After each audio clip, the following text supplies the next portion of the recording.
Henry Cejudo suggested Kamaru Usman for a fight against Sean Brady next, and Usman is all for it. In a recent episode of Pound for Pound podcast, Kamaru revealed he likes the idea of the old school versus the new school, believing that the winner of this fight would be in prime position for a title shot. He praised Brady's recent performance against Edwards and acknowledged his improvements, especially now that he's training with Dean Thomas. He also outlined his preferred path to a title shot, listing Brady, Shavkat Rakhmonov, and Joaquin Buckley as potential opponents in that order. The former champ remains confident in his ability to shut down any style, emphasizing that his well-rounded skill set makes him a nightmare for anyone in the division. If the Brady fight happens, Kamaru believes his pressure, versatility, and experience will be too much for the rising contender. Usman believes he's far from finished and still poses serious threat to top welterweights. Him versus Brady would definitely be an interesting wrestler versus wrestler matchup. What do you think about this fight? Leave your comments below. I think there is a perfect matchup for a guy like Brady versus a Nigerian nightmare, Kamaru Usman. What's up? You know, that's a good point, Henry, because when you look at styles and the way that fights work, myself and Kobe Covington, what did everyone say? Oh, they're both wrestlers. Oh, they're both economical fighters, and they're both this, and you saw what that turned out to be. All right, we cancel each other out. We ain't even try to grapple. Let's bang it out. Pause. Hey, this has the potential to be one of those fights. I like Sean Brady. I like the way he approaches the game. Honestly, to what makes sense would be, if I had to pick the order, I would say Brady, Shavkat, Buckley. Brady, Shavkat, Buckley. That's what makes sense, because Brady, winner of Brady and I, we fight for the title next. Because if you look at what Sean Brady just did, you just took out a former champion.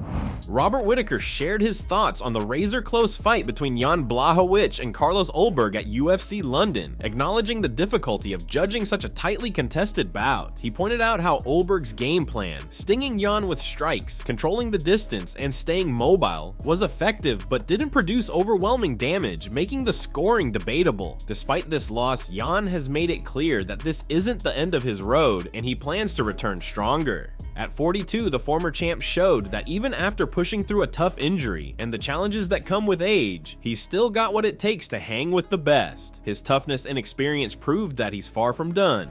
As for Ulberg, this win puts him in prime position for a potential title eliminator against Jiří Procházka. Meanwhile, the light heavyweight title scene is clear, with Magomed Ankalaev, the current champion, set to rematch Alex Pereira in August. How do you think the young talent Carlos Ulberg would fare against either Ankalaev or Pereira? Is he ready for such a big step up? Drop your thoughts in the comments below.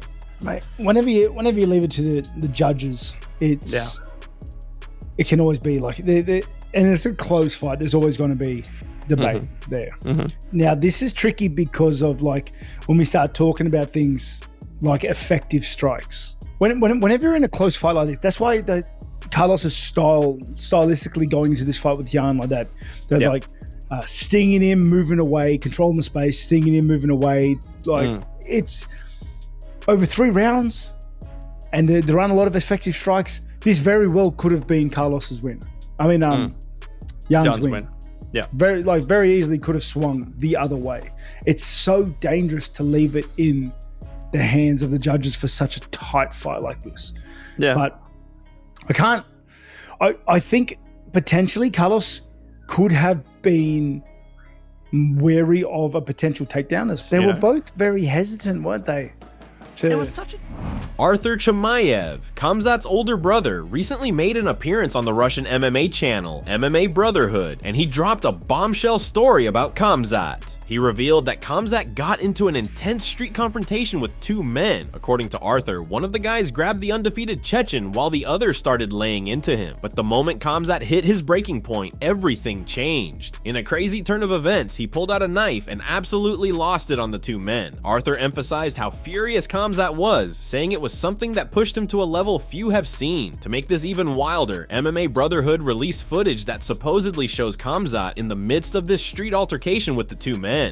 This story only fuels the mystery surrounding Khamzat's no-nonsense attitude, both inside and outside the cage. Here's what Khamzat's brother had to say. Однажды на Хамзата налетели... One time, two random dudes in the street attacked Khamzat. One of them held him while the other was beating on him. When Khamzat came back home, he had a black eye. As his older brother, I had to ask him why he let those guys get the better of him. This question made him really angry and emotional, to the point where he was on the verge of shedding some tears. He stormed into the kitchen, grabbed a knife, and yelled, "I'll kill them both! Those fuckers attacked me 2-on-1. I had to take the knife away from him and calm him down. That's the type of guy Khamzat is, and always was. If things ever got heated on the streets, he always took it to the end. He never backed down and always pushed forward."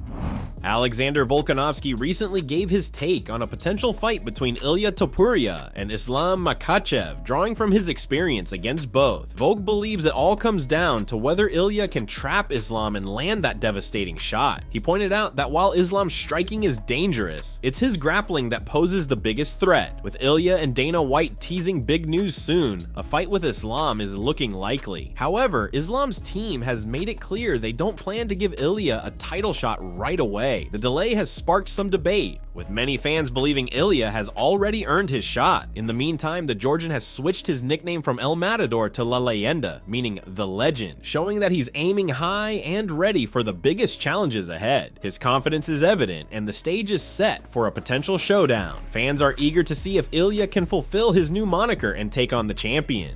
Yeah, so it's look, it just comes to can Ilia catch him? You know, that's what it is, and he definitely can. Ilia's very, especially with his approach, he really backs his strike and his boxing. He really knows that he will eventually find the chin, and he's stoic till that happens. You know what I mean? He is on task, and he doesn't, you know what I mean? He'll go, even if things aren't working, he's still going to try and find it. So I think Islam's going to be a tough matchup for him, because Islam can be quite defensive and safe. I think he's going to know he needs to play it safe with Ilia, because he knows Ilia's going to have that puncher's chance. But I just think them later rounds, you know, is going to be very difficult for Ilia. So, but Ilia can, if he puts hands on anyone, like if he traps them, you know, gets them where they don't want to be and lands a nice big shot, it's going to be game over. You know, I mean, he can knock out anyone, even in the lightweight division. What do you think, fans? Can Ilia Topuria land the devastating shot needed to dethrone Islam Makhachev? Or will Islam's wrestling be too much for him? Leave your comments below. That's it from MMA Psycho. Thanks for watching. Don't forget to leave a like and subscribe for daily MMA news.